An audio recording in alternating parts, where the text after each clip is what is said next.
زواج مبارك النكاح من سنتي ما قال النبي هو الصحيح نكاح مبارك Assalamu alaikum wa rahmatullahi wa barakatuh. Welcome, brothers and sisters, to this new episode where we shall continue to talk about the obstacles that might prevent someone from getting married. This new series, Marriage and Divorce, is hopefully going to be something that we will all take back home with us and something we need to pass on to others as well, because this is such an important issue. With myself here is our Sheikh Haitham Al Haddad, who is a member on the board of the Islamic Sharia Council of Britain. He's also the founding member of www.islam21c.com. Assalamu alaikum, Shaykh. Wa alaikum salam wa rahmatullahi wa barakatuh. In the previous episode, we started to go to the obstacles of marriage, what might make the nikah valid or invalid. Yeah. The next point I wanted to bring up, which is I think fairly common, and you might know more from your experience on the council. What if a Muslim woman wants to marry a man who is not Muslim? Bismillah ar-Rahman ar-Rahim, alhamdulillah wa salatu wa salam ala rasulillah. Let us summarize what we have mentioned. First of all, we said that the first condition for the validity of nikah is that both parties have to be free from any obstacle that might invalidate the nikah or that stops them from carrying a valid nikah.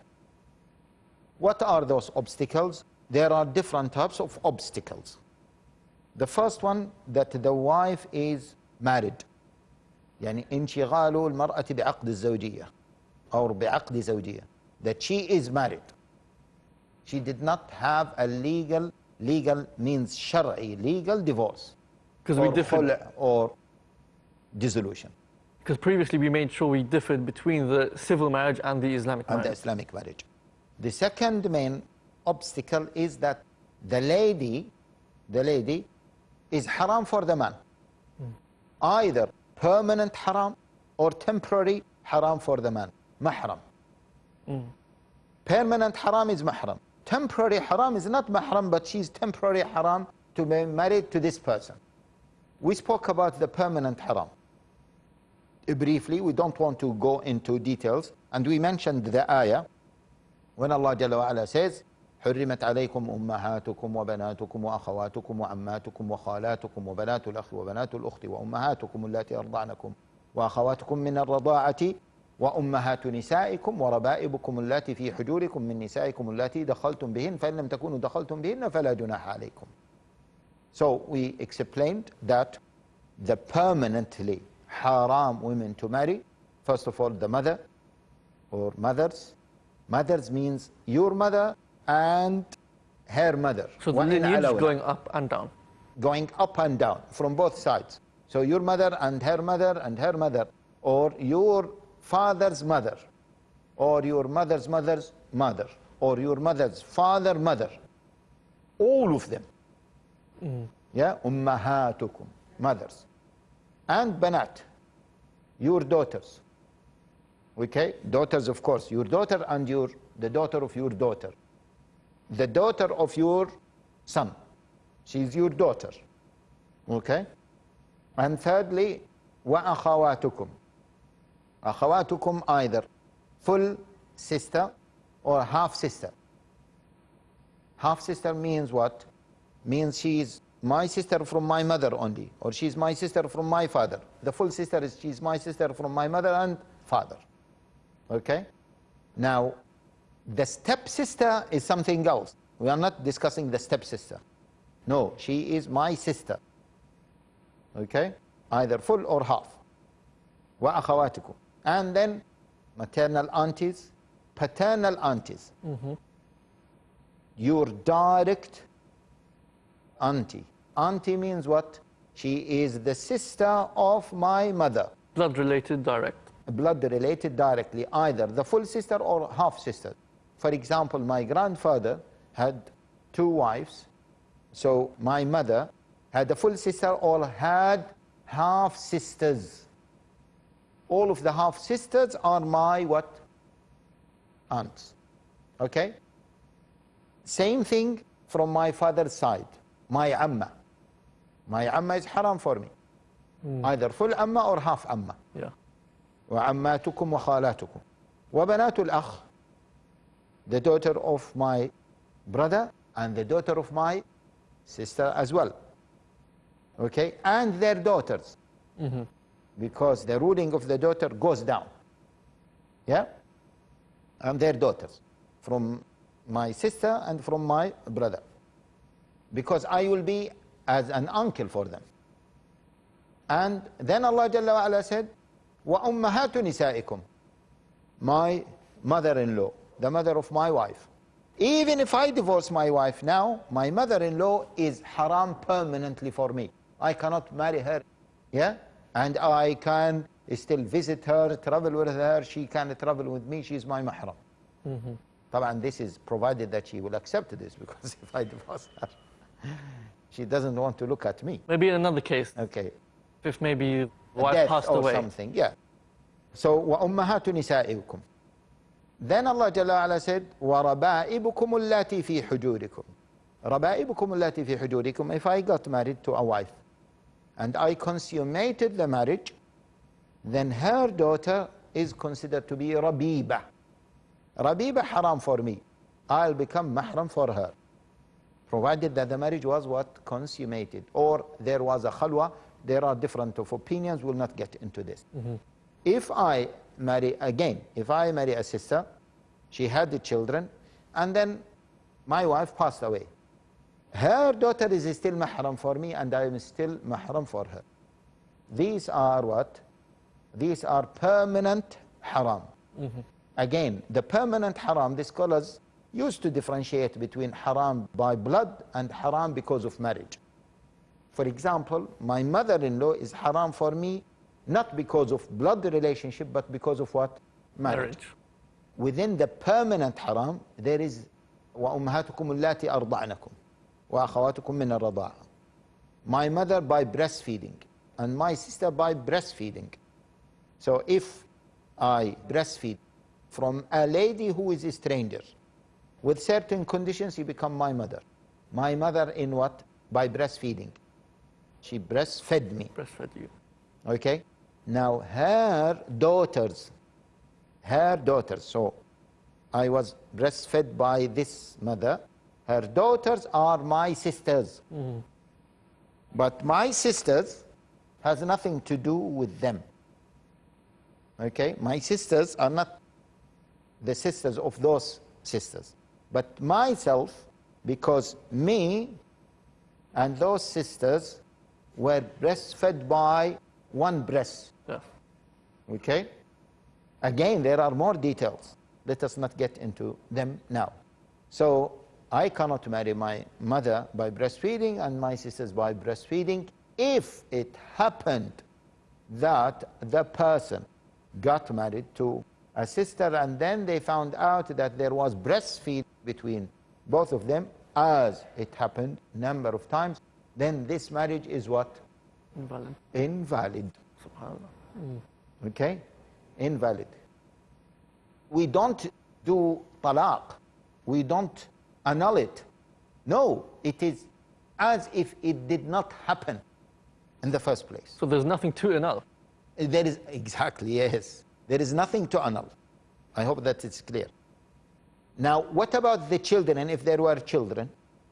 The children, as we said, what Ibn Qudama said, they are legitimate children. Okay? Because the nikah is fasid. Yes. So this is the permanent haram for me to marry. Now, what is the temporary haram for me to marry? And they will not be my mahram, but temporary haram for me to marry. Who are they? Is it, for example, your wife's sister? Excellent. Because Allah Jalla wa Ala says, وَأَن تَجْمَعُوا بَيْنَ الْأُخْتَيْنِ, and to combine between what? Two sisters. Two sisters. So, I am married to this sister. Her sister is haram for me to marry, but I am not mahram for her. So I cannot travel with her, I cannot touch her, I cannot see her, etc. Yeah? See her without hijab, etc. Okay, she is not mahram for me. She is temporary haram for me. Also, her auntie, yeah, maternal auntie and paternal auntie. Yes. I cannot marry them. It is haram And if it happened that I married to a sister, and then I married to her maternal auntie, or paternal aunt, maybe more accurate, maternal aunt and paternal aunt, that the second marriage is invalid. Okay. Is invalid. So these are the temporary women that it is haram for me to what? To get married to. Inshallah, I think this point, good place to stop. We'll continue when you come back, inshallah. Brothers and sisters, please come back and find out what the answer is to this complicated but very important topic. Assalamu alaikum wa rahmatullahi wa barakatuh. نكاح مبارك نكاح مبارك. Osama El Shami. How can we get our children ready for the month of Ramadan? Sharing the stories of what the Muslims have been through in the past, in particular the first generation. Nazir Irfan Al Mujahid. Make this Ramadan very special to them. Your taqwa, your righteousness, your goodness. I want you to tell me about your experiences from the very first Ramadan that you experienced as a new Muslim. The first Ramadan I experienced was amazing. Umar Debua. When I embraced Islam, it was like I was prepared. You know, Allah prepared me for something that I had no idea. It was an amazing experience. Beautiful. My dear brothers and sisters in Islam, welcome to our program, The Straight Path. Build your character on the path of the Quran and Sunnah in The Straight Path. Tomorrow at 3 p.m. and repeat telecast at 1 a.m. Saudi Arabia on Peace TV.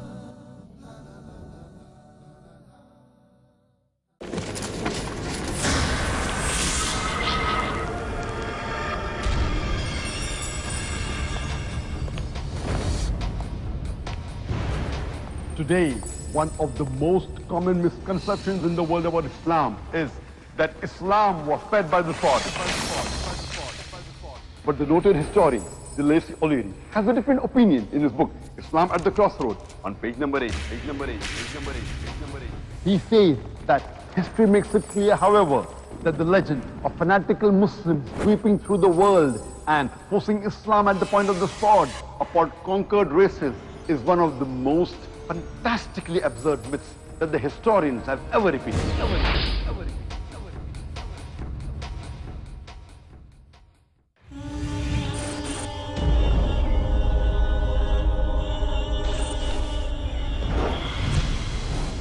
Although Christianity doesn't have a single credible source to justify her claims of the crucifixion, she yet continues to propagate her myth. They do this by hiding many of their deceptions behind cleverly designed doctrines.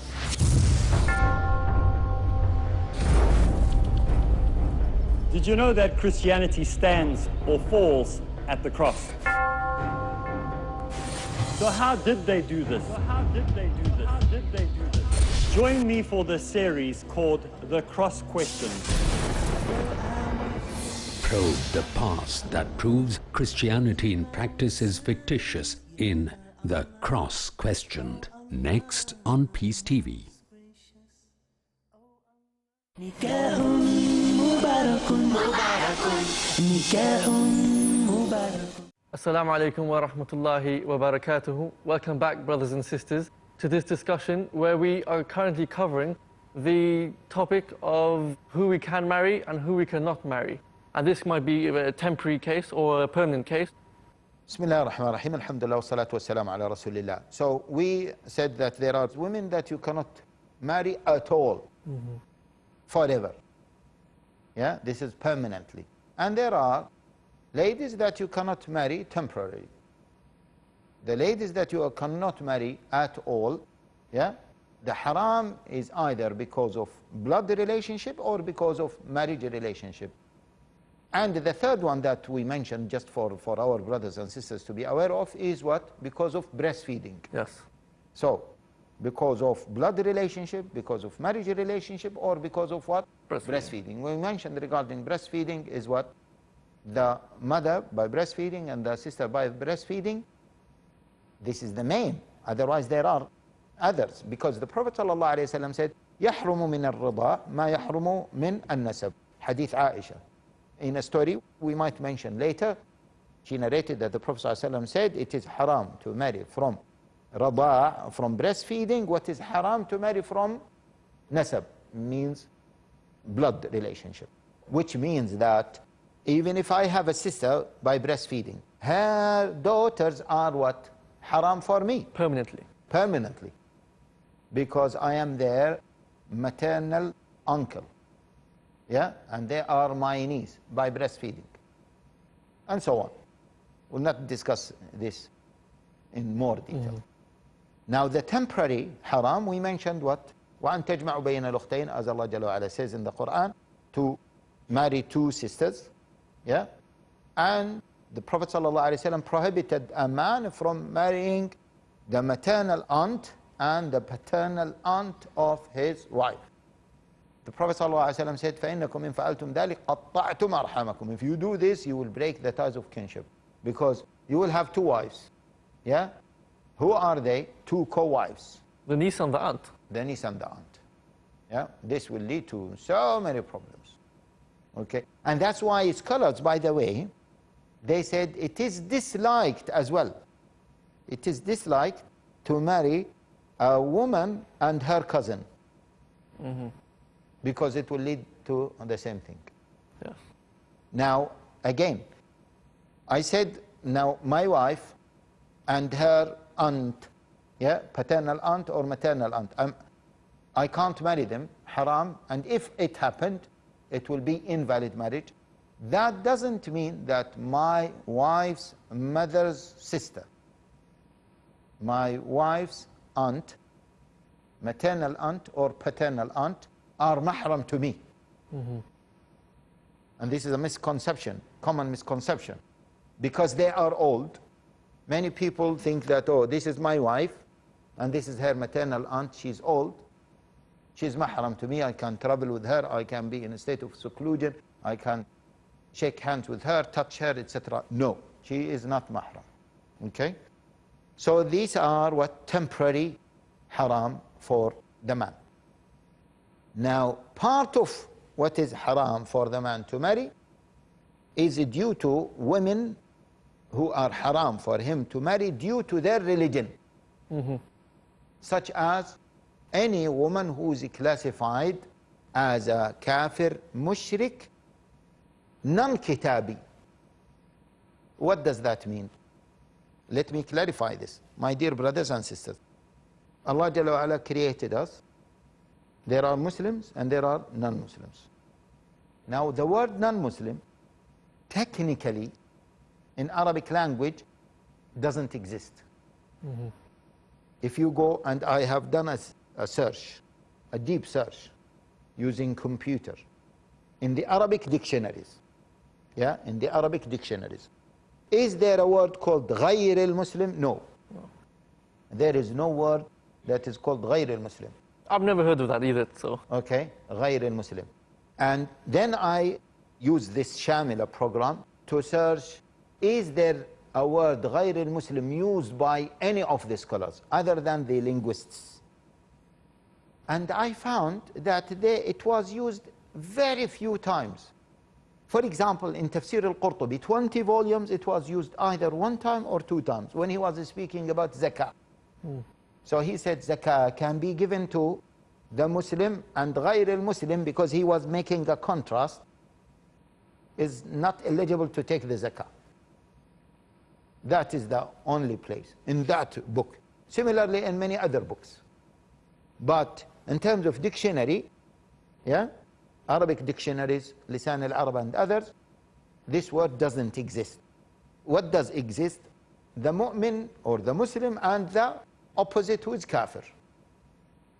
Allah Jalla wa Ala says in the Quran, هو الذي خلقكم, in Surah Taghabun, هو الذي خلقكم فمنكم كافر ومنكم مؤمن.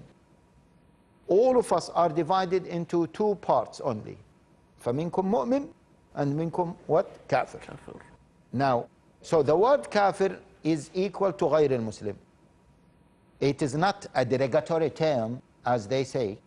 Now they are using it, and they want to ban it.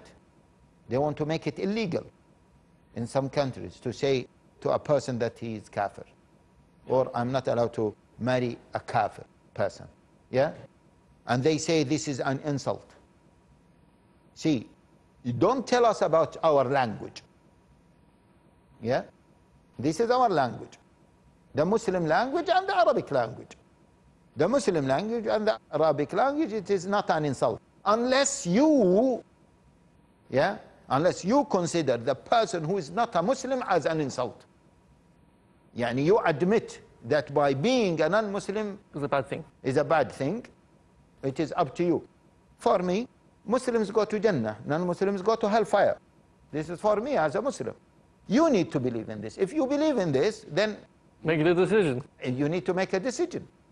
But to tell me that kafir, which is my language, and it is the language of my book, Al-Quran, is a derogatory term, should not be used. No. Okay? So, the word kafir includes all non-Muslims. Again, many brothers are confused about this, by the way. Some of them feel that the word kafir is different from the word non-Muslim. Yeah? The non-Muslim is the nice person. The kafir is our enemy. No, no, no, no. The kafir, even my best friend, if he's not Muslim, he's kafir. The best person who was non-Muslim, and the history knew about him, who was he? Uncle of the Prophet. The uncle of the Prophet sallallahu alaihi wasallam. Yeah? Abu Talib. Abu Talib was what? Was a kafir. Was a non-Muslim? Yes, but what is the term for him? The Prophet ﷺ said to Ali bin Abi Talib when his uncle died, he said, اذهب فواري هذا الكافر. Go and bury this kafir. Yeah?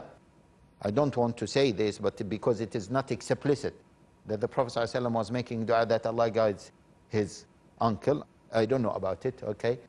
But he wanted if his uncle were to accept Islam.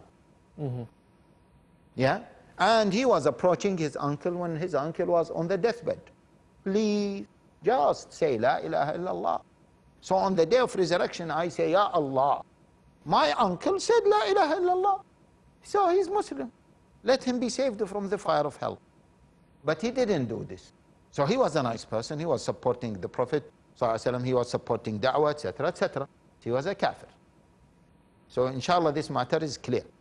Now, the kafirs are of two types. Okay? Ahlul Kitab and the non-Ahlul Kitab. This explanation is important because of the marriage to Ahlul Kitab. Ahlul Kitab are the people of the book. Non-Ahlul Kitab includes Sikh, Hindus, Mushriks, idol worshippers, what else? Agnostics, atheists, and so on. Okay, include every non-Muslim who does not believe in Isa or in Musa. Yeah, alayhim as-salam. Ahl al-Kitab means those who claim, even if they don't really do that. They claim that they follow Isa and they follow who? Musa. Those who claim that they follow Isa, they are what? Nasara. Those who follow Musa, they are Yahud. Both of them are kuffar. Okay, non-Muslim. Now, if the lady does not belong to Ahlul Kitab, she is a kafir, but she is not non-Kitabi. She is a Hindu or Sikh or agnostic or atheist. A Muslim cannot marry her at all as far as she is on that religion. Yeah? وَلَا تَنْكِحُ الْمُشْرِكَاتِ حَتَّى يُؤْمِنْ. Don't marry the mushrikat. Mushrikat here, as the scholar said, the mushrikat who are non-kitabis. Until they believe. Okay, now if someone were to say the mushrikat, but they are from Ahlul Kitab, yeah, are not halal for us. We say that it is an opinion. It is an opinion, and it is the opinion of Ibn Umar. Ibn Umar radiallahu ta'ala anhu, he used to say that it is not allowed for the person to marry a Jewish lady or a Christian lady. why all of them now are classified as mushrikeen. And Allah Jalla wa Ala says, وَلَا تَنْكِحُ الْمُشْرِكَاتِ حَتَّى يُؤْمِنْ. And he said, what shirk is greater than attributing a son to Allah? He said the Christians attribute son to Allah, and this is the greatest shirk. So they are mushrikeen, and hence it is not allowed to marry them. This is his opinion. Some scholars followed that opinion, but vast majority of scholars follow the other opinion, that it is allowed to marry women from the people of the book, with some conditions, by the way, not just openly, with some conditions. Other than the people of the book, from the non-Muslims or from the kuffar, you are not allowed to marry at all. So this is another obstacle, yeah, that might invalidate the marriage, or that stops you from marry a lady. Brothers and sisters, please come again and join us for the next episode. Assalamu alaikum wa rahmatullahi wa barakatuh. نكاح مبارك زواج مبارك النكاح من سنتي ما قال النبي هو الصحيح نكاح مبارك